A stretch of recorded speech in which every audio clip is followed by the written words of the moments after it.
London, September 7th, 1978. A grey Thursday morning, the Thames running slow and dark below Waterloo Bridge, the city already deep in its rhythm. Buses, briefcases, umbrellas tilted against the drizzle. He felt it as a sting, a small thing, barely worth noticing. Like a wasp had gotten him through his trousers.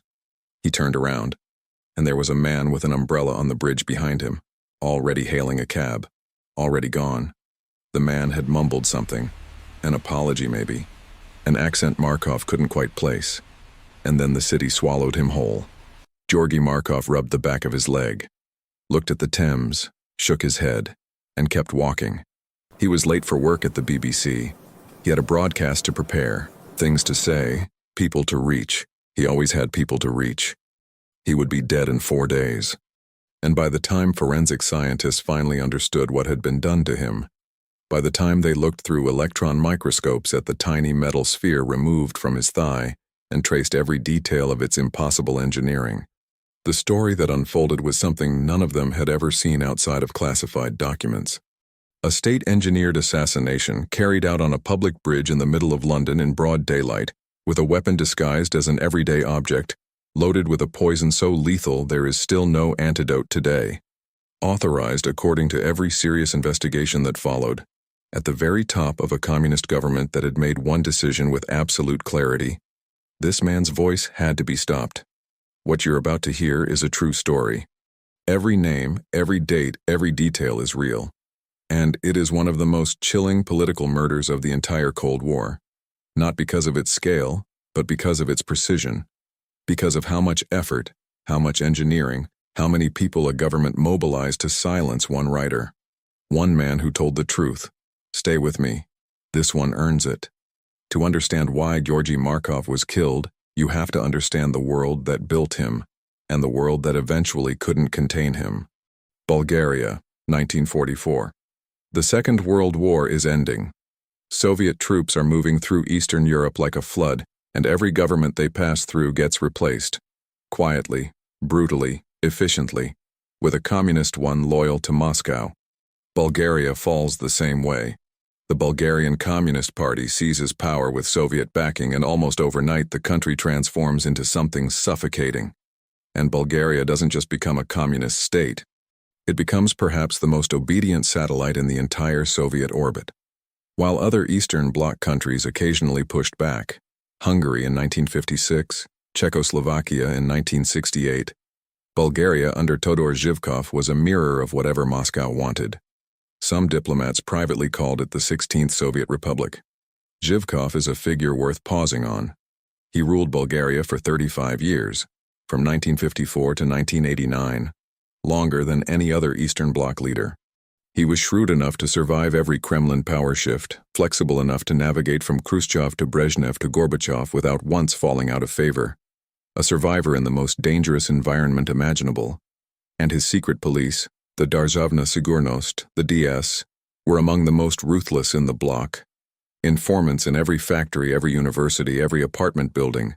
Neighbors ratted on neighbors. Children were encouraged to report suspicious conversations at home. Thinking the wrong thing could end your career. Writing the wrong thing could end everything.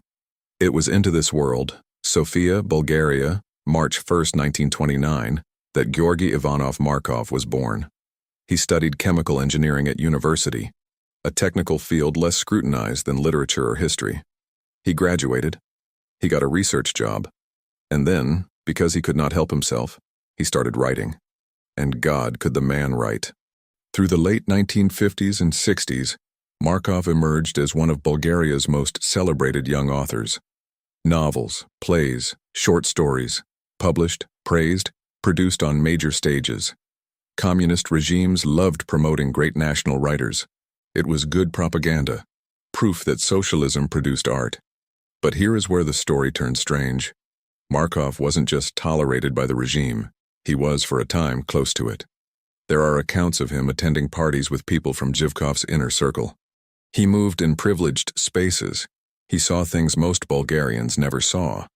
The private contradictions of public men, the luxury behind the ideology, the rottenness underneath the performance. He started putting it on the page. Not with slogans, not with pamphlets, That was a different kind of writer. Markov did it the way the best writers always do, with irony, with satire, with characters who said one thing and meant another, with stories that made you laugh before they made you deeply uncomfortable. The censors noticed. In 1969, one of his plays was banned outright. Then another piece was blocked. Then the conversation started. The kind that happen in communist states, where a polite intermediary appears on behalf of someone important and explains, with great courtesy and absolutely zero ambiguity, that your work would benefit from a different direction. Markov understood what was happening. The walls were closing. In 1969, he was permitted to travel to Italy for a cultural visit. He never came back. Defecting from a communist state during the Cold War wasn't a dramatic event. There was no car chase, no border sprint. For Georgi Markov, it was probably quieter than that. A decision made in the particular silence of someone who has been walking toward an edge for years and has finally chosen to step off. He settled in England, in London, the city that would become his home and eventually his grave. In London, Markov found the exact opposite of the world he'd escaped: a platform, a microphone, an audience that no government could intercept. He joined the BBC World Service, specifically its Bulgarian section, which broadcast news, analysis, and culture into Bulgaria and across the Eastern Bloc. Things the regime desperately didn't want its people to hear. He also worked for Radio Free Europe and Deutsche Welle. 3 signals, cutting through the Iron Curtain every night. And what Markov did with those platforms was unlike anything the Bulgarian regime had prepared for. He talked about specific people, specific events, specific parties where Zhivkov and his inner circle preached equality in public and lived in obscene luxury in private. He described the vacation homes of communist officials, built with state money, filled with Western goods, guarded around the clock, while ordinary Bulgarians lined up for bread. He named names. He told stories only someone on the inside could know.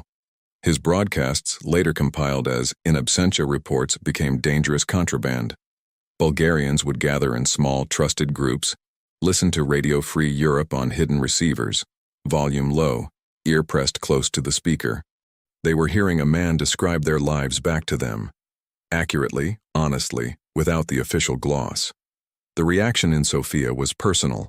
Todor Zhivkov, by multiple accounts, was furious, not with the cold, strategic anger of a politician, with the raw, wounded rage of a man who had been exposed, who had let this writer into his world and had that intimacy turned against him. There are reports that Zhivkov would listen to Markov's broadcasts and seethe, that he asked aides, repeatedly, in words that left no room for interpretation. Why hasn't this been dealt with? By the mid-1970s, the answer was taking shape. It hadn't been dealt with because killing someone in London was not like killing someone in Sofia. London meant Western intelligence services, British law enforcement, and international media that would tear the story apart. A botched operation on British soil could cause a crisis. Bulgaria needed help. And there was only one place to ask: Moscow. And Moscow answered. Somewhere in that city, the exact location still classified, there existed, for most of the Cold War, a facility known informally as the Chamber. In Russian, Kamera. It operated under KGB oversight, and its purpose was specific and unambiguous: to develop methods of killing that left no trace. An entire government laboratory, staffed by scientists with advanced degrees in chemistry, biology, and pharmacology, dedicated entirely to the engineering of murder, developing poisons that mimicked natural diseases, testing substances the human body would break down before any standard autopsy could detect them. The Kamera had been running since the Stalin era. By the 1970s, it was very good at what it did. When the Bulgarian DS came to Moscow seeking help with the Markov problem, the Soviets agreed. What the KGB provided, confirmed through declassified documents, defector testimony, and the forensic evidence British scientists eventually recovered, was something that sounds, even now, like it belongs in a thriller. The delivery device was an umbrella, not a real one, an exact external replica of a standard British umbrella, the kind sold on any London street. Internally, it was a masterpiece of Cold War engineering. The handle concealed a compressed gas mechanism capable of firing a small projectile with pinpoint precision. A pellet, a sphere, 1.52 millimeters in diameter, machined from an alloy of platinum and iridium, two of the hardest, most biologically inert metals on Earth. The sphere had two microscopic holes drilled through it at opposing points, creating a hollow internal chamber. Inside that chamber, Ricin. Pause on this for a moment. A government, with an army, a secret police, nuclear alliances, the full machinery of a modern state, spent years and significant resources engineering a sphere smaller than a pinhead, loaded with poison, fired from a disguised umbrella, to kill one man, one writer, with a microphone. That is not the behavior of power. That is the behavior of fear. Ricin is extracted from the castor bean, the same plant that produces castor oil, sitting harmlessly in medicine cabinets around the world. The same plant. A dose of ricin measured in micrograms, smaller than a single grain of table salt, is enough to kill an adult human being. It is approximately 6,000 times more toxic than cyanide by weight. And here is what made it perfect for this operation. There is no antidote. There never has been. Once inside the body, ricin works at the cellular level, binding to ribosomes, the structures that synthesize proteins in every cell, and shutting them down one by one. The body loses its ability to repair itself.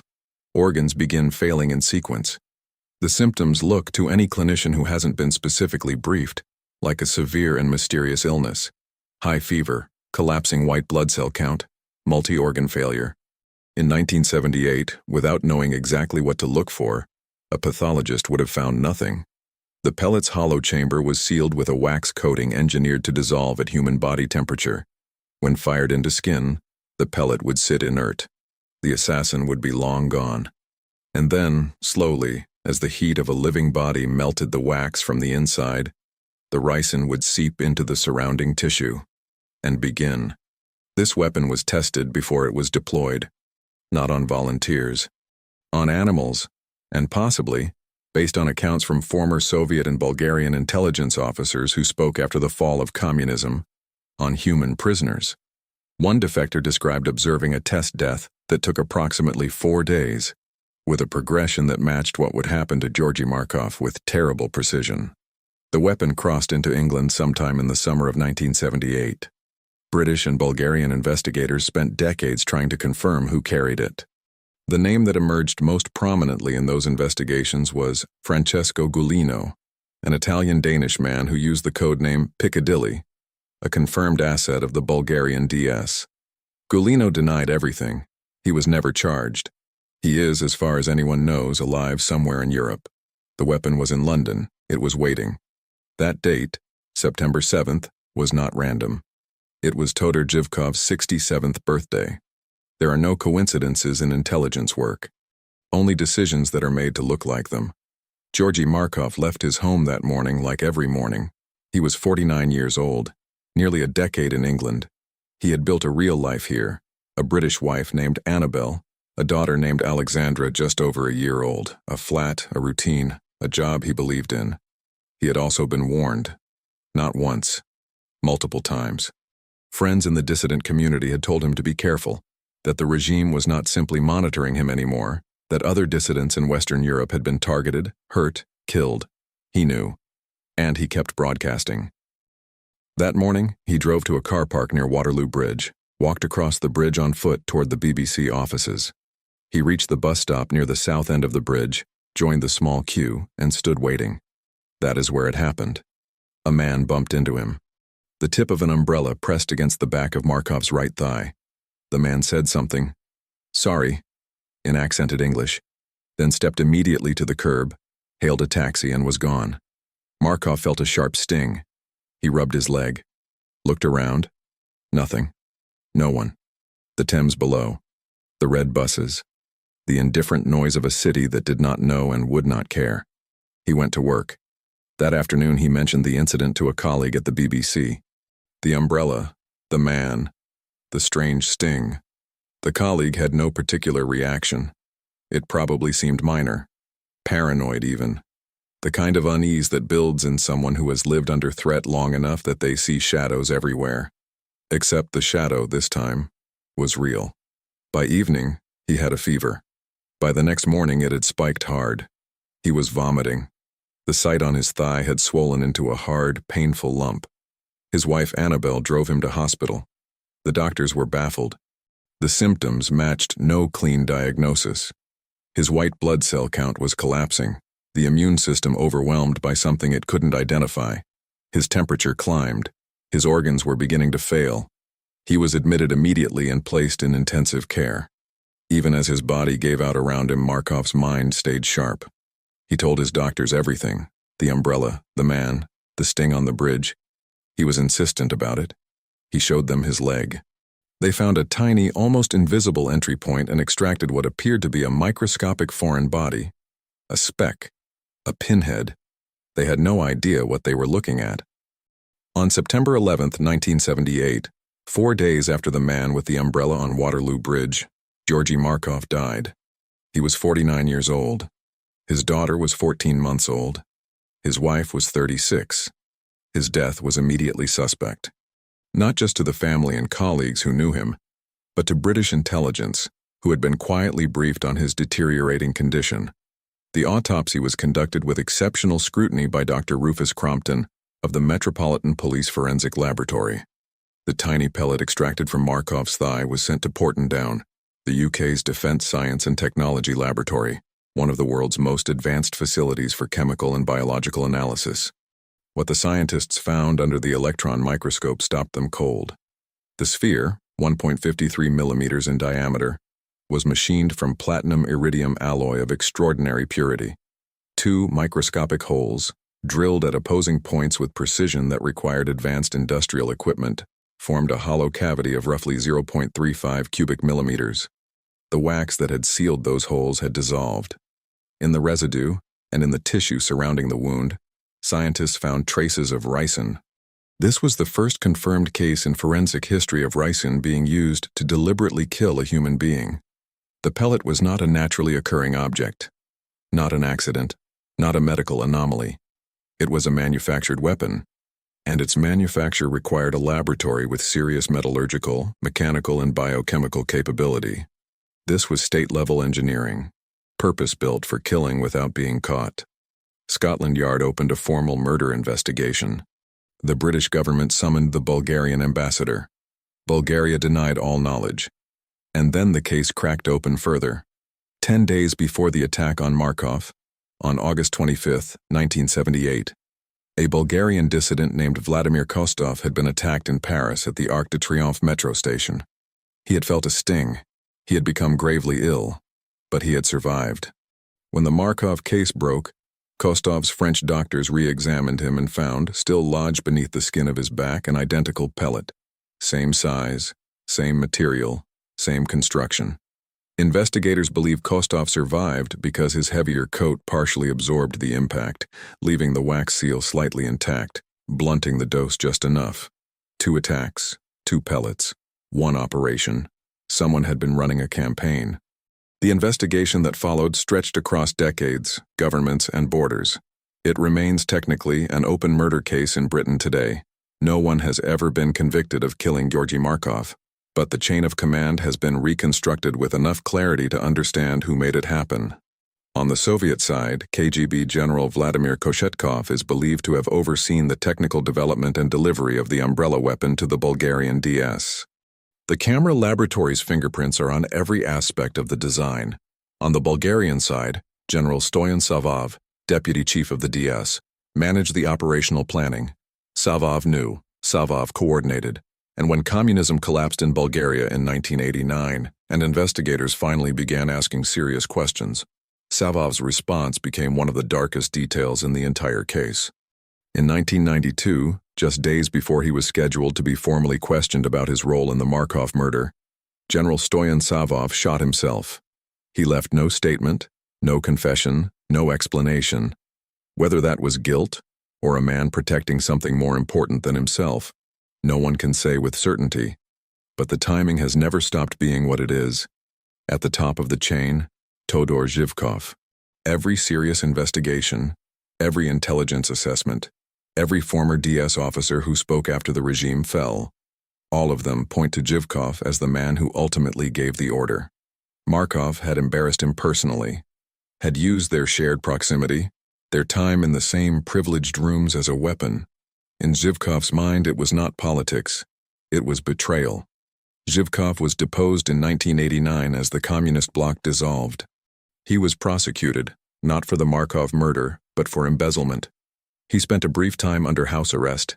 He was released. He lived out his remaining years in Sofia, in the city he had ruled for 35 years, and he never once acknowledged what happened on Waterloo Bridge. Todor Zhivkov died in August 1998 at 86 years old, in a hospital bed. Comfortable, unrepentant, free.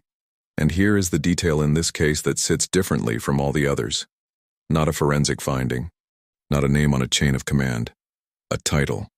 Before he died, Georgi Markov had been writing essays, observations, portraits of the world he had left behind, everything he had witnessed from inside the Bulgarian regime, the corruption, the parties, the faces behind the ideology. Those writings were later compiled by his widow Annabelle into a book published under the title, The Truth That Killed. He chose that title before anyone tried to kill him. He meant it as a description of a system, of what happens to truth inside a totalitarian state. And then the world turned it into something else entirely. A prophecy, written in his own hand. The Bulgarian state had spent enormous resources, had engineered an assassination weapon, to silence his voice. Instead, his voice was the one thing that survived everything. Annabelle Markov spent decades fighting for justice. Not quietly. She gave interviews. She pushed investigations. She testified. She kept his name alive when it would have been easier to let it fade. Their daughter Alexandra, who was barely a year old when her father died, grew up carrying a story she had no choice but to inherit. In Bulgaria, as the country slowly worked through its communist past, Markov became a reckoning. His broadcasts, once listened to in secret and in fear, were published and distributed openly. His plays were restaged, his novels reprinted, streets named after him, a plaque in Sofia, memorials. The man the regime tried to erase became one of the most remembered Bulgarians of the 20th century, and the story didn't end with him. In March 2018, 40 years after the umbrella on Waterloo Bridge, Sergei Skripal, a former Russian intelligence officer turned British double agent, and his daughter Yulia were found collapsed on a bench in Salisbury, England, poisoned with Novichok, a military-grade nerve agent. Different weapon, same structure. A dissident on British soil, a state-level poison, a foreign government's denial, and British law enforcement staring at overwhelming evidence with no path to a courtroom. 40 years, 2 countries, 1 doctrine. What Markov understood, what he had seen from the inside before most people would even look, is that authoritarian states don't simply suppress dissent. They build infrastructure for it. Laboratories, budgets, career officers whose professional purpose is the elimination of people who say true things. It is not a fringe activity. It is a function of government. The weapon that killed Georgi Markov was not built in a garage. It was designed, tested, manufactured, and delivered through an institutional chain of command that stretched from Sofia to Moscow. And then the government that built it stood before the world and said, "We don't know anything about any umbrella." Georgi Markov is buried in St. Andrew's Church in Whitfield, Dorset, far from the Thames, far from Sofia, far from everything he came from. His grave is simple, his name, his dates, 1929 to 1978. The pellet that killed him, the platinum iridium sphere, 1.53 millimeters across, smaller than a pinhead, is preserved in the forensic archives of the British government.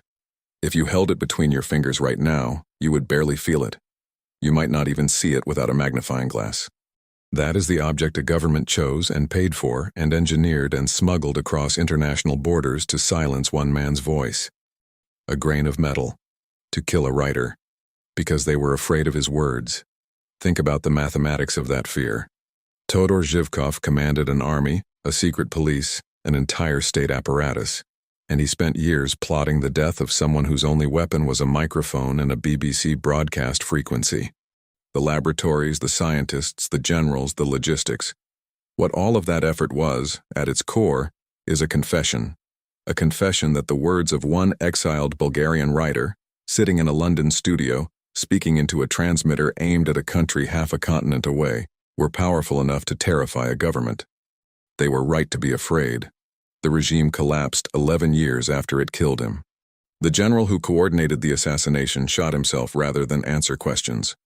The dictator who ordered it died in his bed, which is an injustice but one that didn't save him from history. Markov's broadcasts are archived and publicly available. His books are in print, his name is in the record. And his story is still being told, by documentaries, by journalists, by channels exactly like this one, because the thing about true stories is that they survive. They just need someone to keep telling them. If this story gave you that feeling, that particular combination of unease and clarity that comes from looking directly at something the world would rather you didn't, then you're exactly where you should be. Every week, a new case. Every story, real. Every detail, verified. Subscribe, hit the bell, and the next time someone with an umbrella bumps into you on a crowded street, well, you'll look at it differently.